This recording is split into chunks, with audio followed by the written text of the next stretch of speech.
Maraming salamat. Good morning everyone. Magandang umaga po. Magandang umaga. Your Excellency Ambassador Anna Perry, good morning ma'am. It's very nice to see you again. And thank you for gracing us with your presence. To our friend Mr. Peter Dahlberg. And I hope that you can also extend our sincerest gratitude to the rest of our friends from the Nordic Council of Ministries at the Embassy of Sweden, especially in the Royal Danish Embassy here in Manila. Maraming salamat po. Thank you for doing this with us. This is really a milestone for the city of Pasig. But I will also ask for your permission to speak in Tagalog for a few minutes so you can address especially our students. Thank you for your indulgence. Maraming salamat din po sa mga partners natin mula sa Tetra Pak. Sir, maraming salamat po, Sir Albert. Maraming salamat po sa inyo. Alam niyo, pag naisip kasi natin yung Tetra Pak, dahil ng bata, dahil ng inumin, pagka merong inumin, tapos sinasakan natin ng store, naisip natin, Tetra Pak yung tawag doon.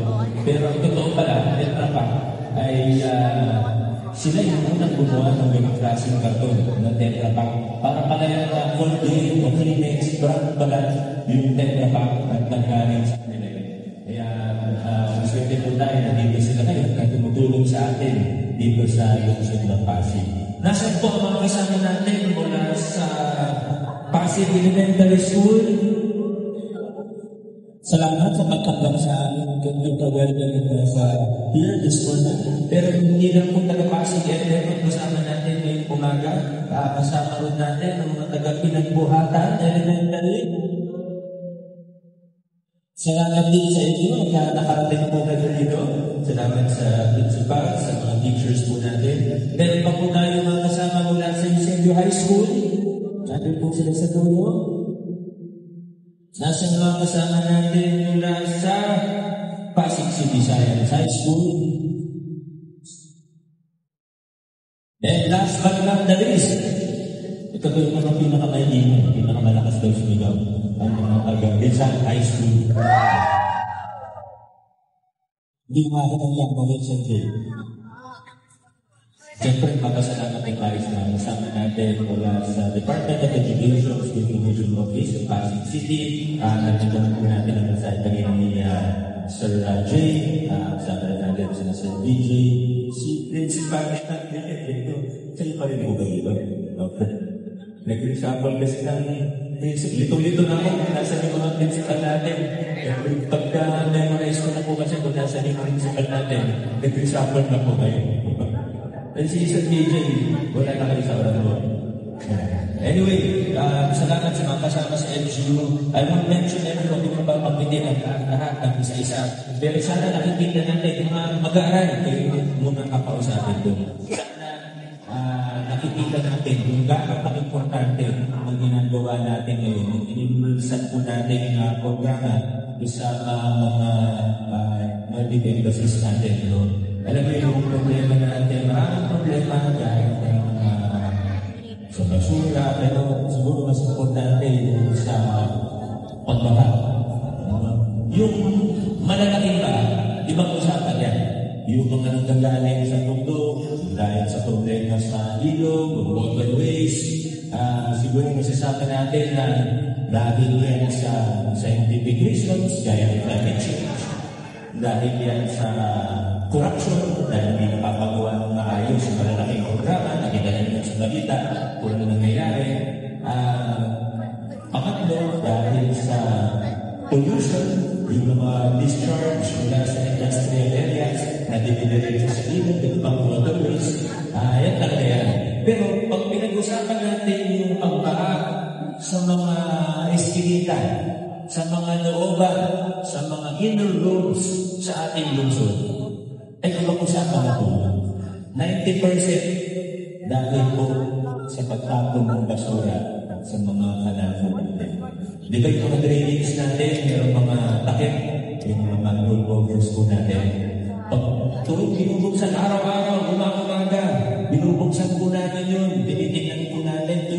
din po ako sa drainage maintenance team. Apat yung drainage maintenance team ng city na nag-iikot sa buong lungsod. Bawat barangay meron din sariling drainage tinglagang projects. Ibig sabihin sa isang araw, maaaring 30 plus na umiikot sa buong lungsod para rin mag-iglan. Tumupuksan ang takip ng kanal. Basura ang nasa loob. Hindi lang Tetra Pak, hindi. Plastic bottles, wrapper ng candy, yan ang nakikita natin. Ang tanong, saan ba nanggagaling yun? Hindi na nanggagaling sa mawasay. Tayo mismo ang nagtatago. Akala siguro din iba, yung mga butas ng manhole cover natin, good news is kasi sakto minsan yung bote.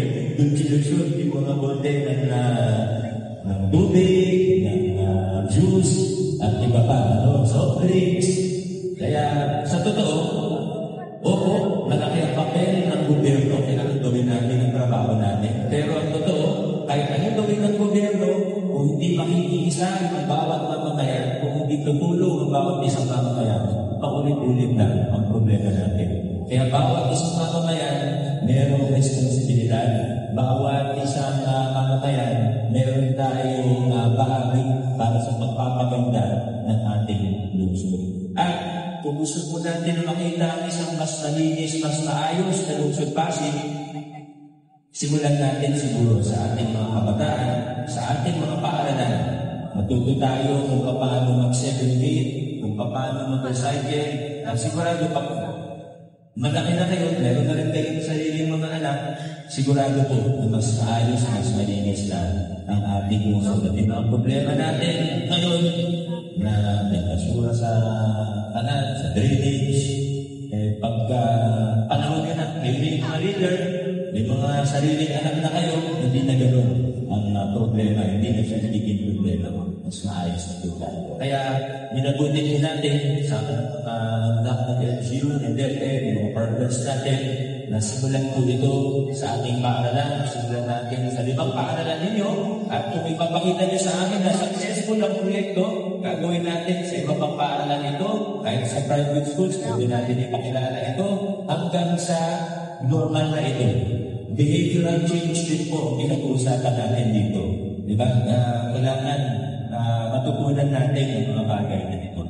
So, muli po sa inyong lahat, maraming salamat. Magtulungan tayo, magkaisa tayo. Ito po ay hindi simpleng proyekto lang. Kung yung pinag-uusapan natin dito ay ang kinabukasan ng ating puso. Again, to our partners, thank you very much. Mabuhay po kayo, mabuhay ang lungsod.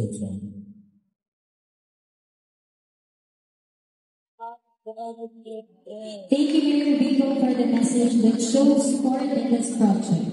May I call in Ms. Giselle Yap, Senior Trade Promotion Officer from the Embassy of Sweden. Good morning, everyone!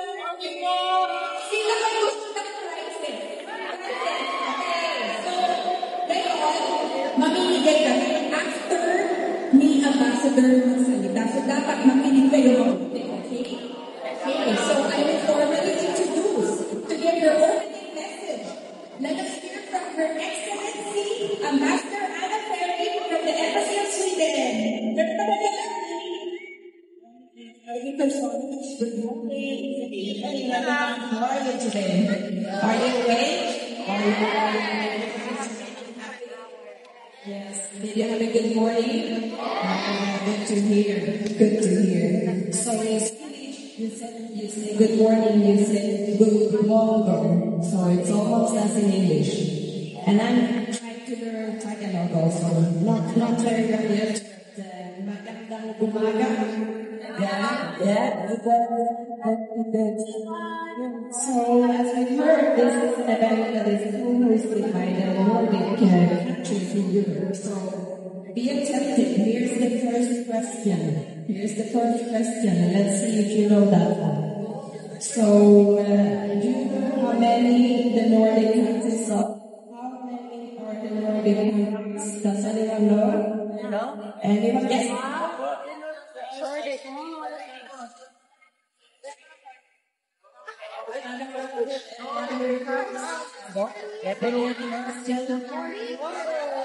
How many? Yes,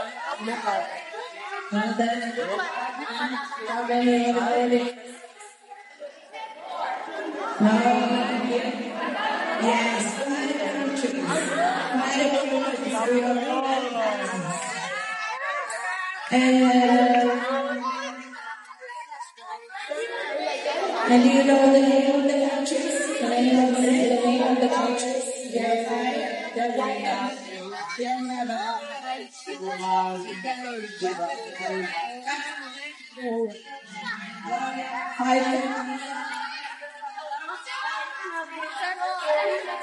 First of all, we have Iceland, which is like a very far island or nation. Next is Norway, Finland, Sweden, and finally Denmark. So all of those are 5 countries.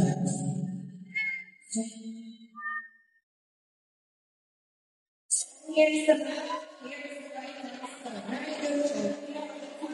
Nordic countries, and we are working very closely together. So the Nordic countries, we are like sisters and brothers, and we are located in Northern Europe. We like each other very much, and we try to work and collaborate a lot together. So that's the countries. And yes, so in Sweden, when we grow up, just like you, we are informed very early on from kindergarten and also in school, but also at home, that waste paper, glass and plastic, they do not belong in nature. I must commend Pasig City and Victor Sotta, the mayor of Pasig, that you're really doing a great job in informing and incentivizing and advancing the agenda in terms of getting rid of basura. I know that word. I know Spanish. So for us all, nature is so important. That's what we need for our livelihood to survive. The air we breathe, the food we eat. We need forests, lakes, water to survive and to save nature for future generations. So in nature in Sweden is really just a bike ride away or a bus ride away. So we are encouraged to treat nature with care, just like you are doing now.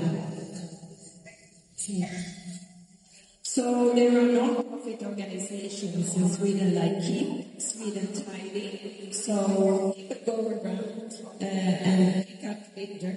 They do it together. Next.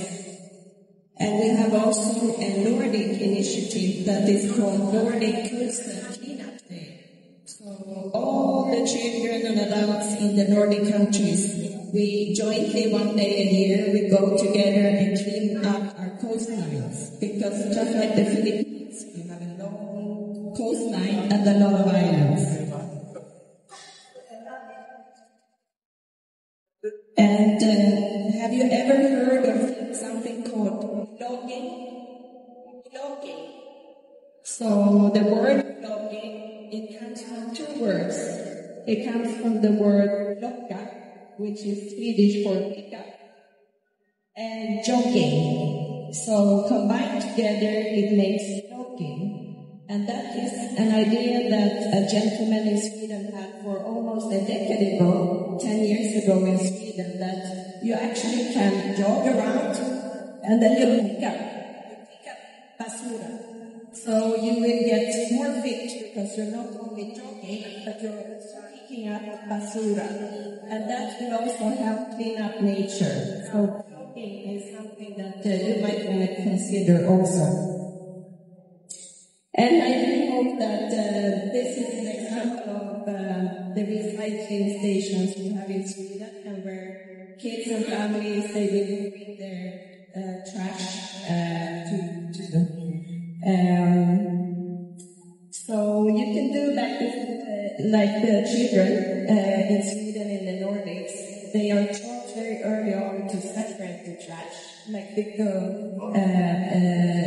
Soto, the mayor, also told you, you can learn how to take care of the different trash. And here is another example. So you can also return the bottles and get a small coin for it, some money for it. So, do you know also about the company Tetra Pak? So, Tetra Pak is actually a Swedish company from my hometown. And the very cartons were invented very early in the 1950s. So almost like 70 years ago. And you will hear more about how you can recycle the beverage cartons later today. So I think, yeah, even babies are taught to recycle. So you're already older than the kid on this picture. So there you go. I hope you will have a lot of fun during this competition now that we are launching here today.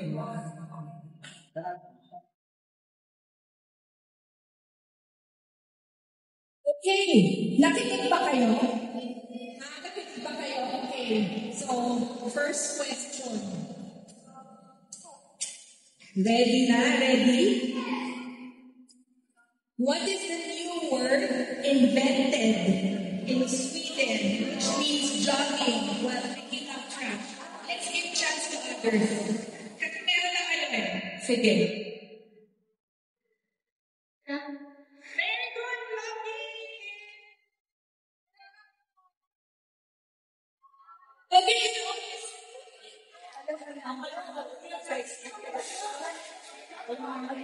congratulations from Pinagbuhatan Elementary School. So wait, I want to give chance to the others. So para meron din si Rizal High School and one more Eusebio High School, okay? So the next two questions, sila naman sasagot, okay? What do you call the day where the Nordic countries work together to clean their coastlines? What day is this? Nakinig ba kayo? Oh, what day? What day? What is it called?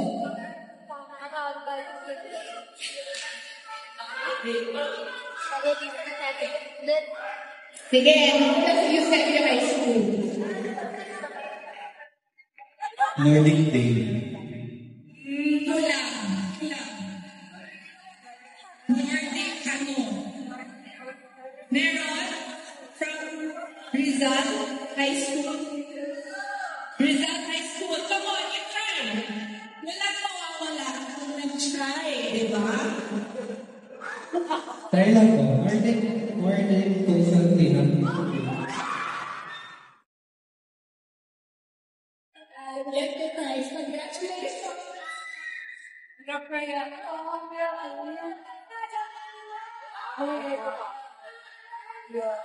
Ito, madali lang sobra. Dapat makuha niyo to.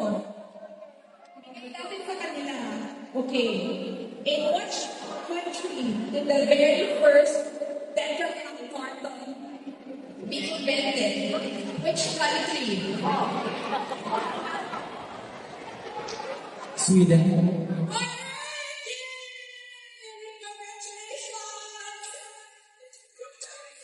Thank you everyone for participating. And now we move on to the next speaker. Okay,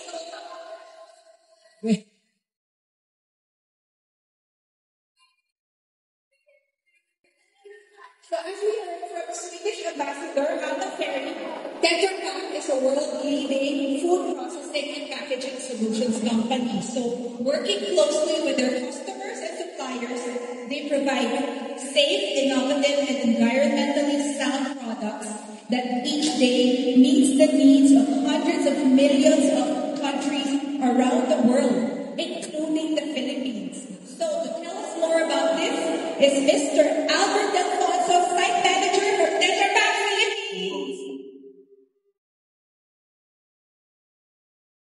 A good classic morning to everyone. Thank you very much. Our distinguished partners, Mayor Vico Soto from the City of Pasig, Ambassador from the Embassy of Sweden, our friends from the Royal Danish Embassy, and the rest of the Nordic partners and all the school divisions of Pasig and our partners. Thank you very much. I just wanted to mention one key fact for the Philippines. We are actually selling and deploying more than 1 billion packs of beverage, milk, or juice in the Philippines. So that's practically like 10 packs per person in the Philippines. So I think that's one. But I'm not going to ask a quiz later. I just wanted to mention that fact because Philippines is one of the bigger consumer of carton beverages in Asia Pacific. Yeah. Okay. On behalf of Tetra Pak, I'd like to thank our guests again today. The Nordic Project on Circular Economy is a partnership between many stakeholders, as we know. And for us to be part of this meaningful initiative, it's an honor to be here today as well, as a representative of Tetra Pak. In Tetra Pak, sustainability is the heart of everything we do. So it's very important. When we were growing up, recycling was fundamental, for example. So I think today it's still a fundamental point when we talk about packaging materials. But again, moving forward, I think it's even more important to talk about mobility as well. Materials that comes from renewable sources. So I think that's particularly very important for us. It's about rethinking how we use resources, how we display our products, and how we collaborate across the value chain. That's why, especially through reintroduction of Planet Pals, we will go and have a look at it later with the launch of Planet Pals for the 5 schools, as we are honest, in Pasig. This program is designed to engage young minds, students, teachers, and parents alike in understanding the importance of waste segregation and recycling. Through fun interactive activities, educational activities, Planet Pals helps children see the even small actions like properly segregating and disposing of used beverage carton. So that's practically the main point about consumption. So after you consume a beverage carton, it's the term, the usual term that you would like to impart so that everyone as well is on the same page. It's called the used beverage carton. So when you're picking up trash, it's very good to be able to identify a pack of Chucky, a pack of Selecta or Sunkist or Selecta Mint or Del Monte beverage that after consumption, it's called a used beverage pack. We believe that schools are powerful platforms for change by piloting Planet Pals in all these kinds of schools. We're not just teaching environmental responsibility, but we're cultivating culture of circular thinking that can ripple out in the homes and communities, of course, and beyond. But we're not doing this alone. The collaboration with the City of Pasig and the Nordic Project is a testament to what can happen when government organizations and communities come together. Through these partnerships, we're able to showcase the whole journey of used beverage cartons from consumption to collection, recycling, and transformation into new products. So you can see these 2 big boxes here, for example, are made of used beverage cartons. So they were crushed into chipboards and then created into molds like this. So to support communities here today, we're excited to work with you, your enthusiasm, participation, and what will make this program truly come alive. Together we can inspire new generation of Planet Pals. Young leaders understand that sustainability is not just a concept, but it's a way of life. Thank you once again for the opportunity to be part of this journey. Let's continue to build a future, not only circular, but also inclusive, resilient, and full of hope. Maraming salamat po at magandang umagang din.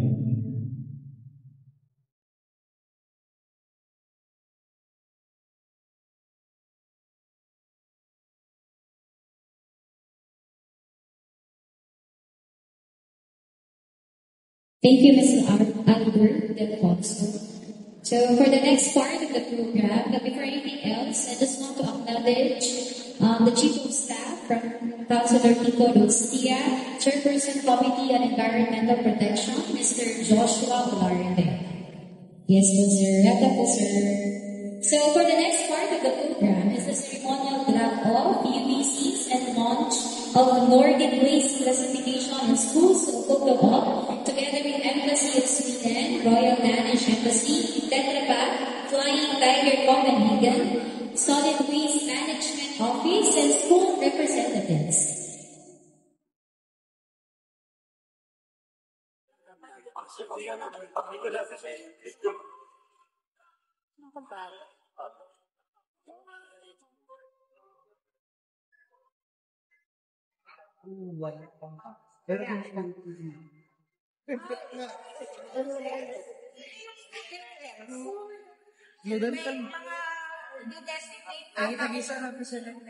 Where the student reps, I think they were able to designate one student rep.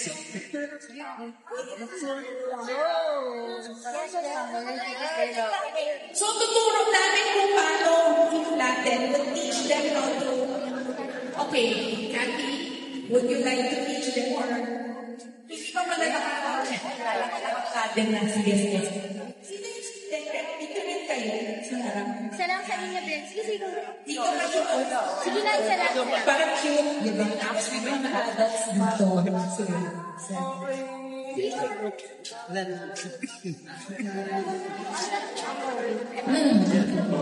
So, good morning. I'm just isang kalibasa kumanta sa inyo lahat. Good morning. Ayan. So, actually, this is part of my presentation for later. Pero just to, teach everyone how to properly flatten your cartons. Easy lang. So, you flip up the top, this one. And then you open up the flaps. And then you flatten. Yeah, so yung proper way to put or to drop your cartons, use the fresh cartons, sa amin, nakita natin dito, is ganito po siya. Tapos malalagay natin siya dito sa taas. So, ayan po, hindi po. Pwede po kayo dito sa gilid po mag-record para kita po ng mga bata. pwede ko yung ganito. Tapos yung mga adults, dito na lang. Pwede rin sa yan. Ngayon. Maybe you stand here mga adults.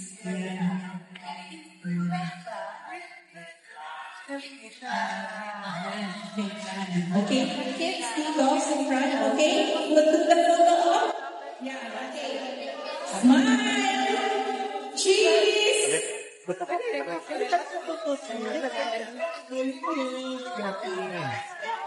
Tama sila. Okay. Thank you for the photographers so that the kids can see as well. Yan. Kids, ayan o, nagaganda nila yung Tetra Pak cartons. Yun. So, thank you so much for participating in the ceremonial drop-off.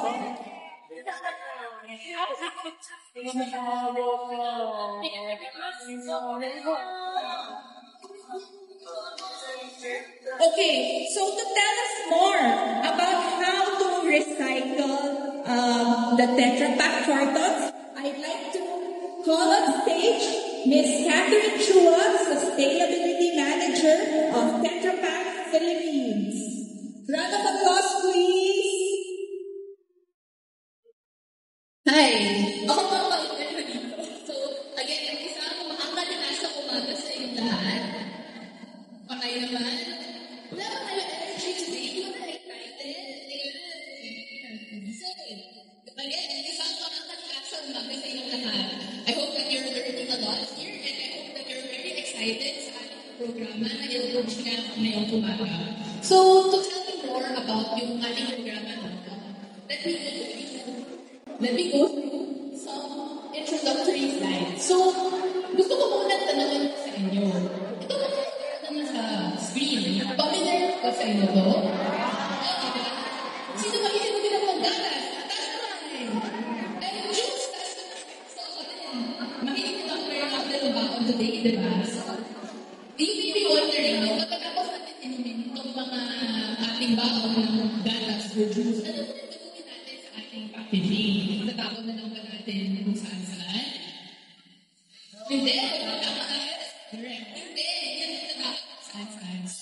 That's why nandito po tayo ngayon para ma-introduce ang ating recycling program. So, next slide. So, sa Tetra Pak, kami po yung nag-produce po ng itong type of packaging. Kami po yung world leader in terms of milk and juice and food safety na food processing and packaging. So, meron kami in-offer sa aming mga different customers na end-to-end solutions para ma-ensure na ang ating mga food na nilalagay sa ganitong package ay magiging safe and available. So bibigay mo namin yung processing solution, yung teknolohiya para ma-preserve yung milk or juice for a long time without refrigeration or preservatives. Itong packaging, and yung mga machines na gumagawa ng ganitong produkto as an end product. Pero, ultimately, the reason why we do this is our purpose is to make food safe and available everywhere. And yung aming brand promise, which is protect what's good. So protecting food, which is what we have here, protecting people, and which is what our program is all about, protecting the planet. So ngayon, let's learn about what exactly is a Tetra Pak carton meal.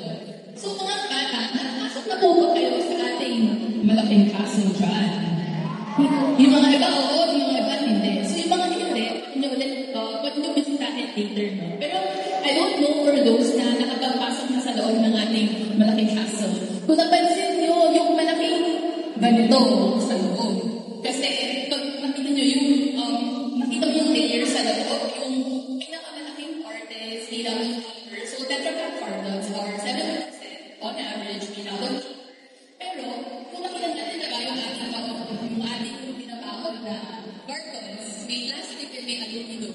Kasi kailangan natin yan para ma-ensure na yung waters or sunlight or even air hindi na makapasok sa loob. Kasi alam natin na baka makasama ito sa ating pagkain na nililong. Pero, I think I would like to explain ito more better than me, and I explain din nga ang ating recycling process ng Tetra Pak carton. So,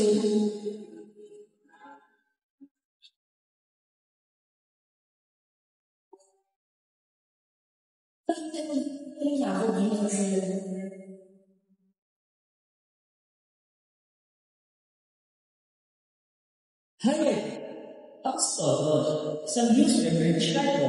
Pamilya ko sa akin. Baka nakita niyo na ako bilang isang talagang lahat sa news. Yan ay dahil gawa ko sa parehong pagkalan. Ngayon ako yung patikang layer na bumubusin sa news beverage tayo. Ito ay 70% 29% ako at 5% ang dulo. Gusto na lang yung natin. Sila yung nakakalaman ng iyong sa loob ng iba. Dahil ito ay pakakalaman ng loob sa iba. Inutuloy ko na yung recycle at dinadala sa paper bills na tama yung paper recyclables kagaya na lang ng halimang muntong, dyanyo, at bumaba. Ano nga ba ang may nagtatapos kami inulit na atin na sa paper bill? Ang proseso ng pagkalisanin ng mga pumisip ka sa inaaral. Kailangan dapat isang dyan at blender light machine na nakikita sa mga paper mill na nag-iinit ng pot mula sa polymer at aluminum. Ang pot ay ginagamit para gumawa ng mga bagong paper products, kagaya ng notebook, craft paper, at craft paints, habang ang polymer at aluminum naman ay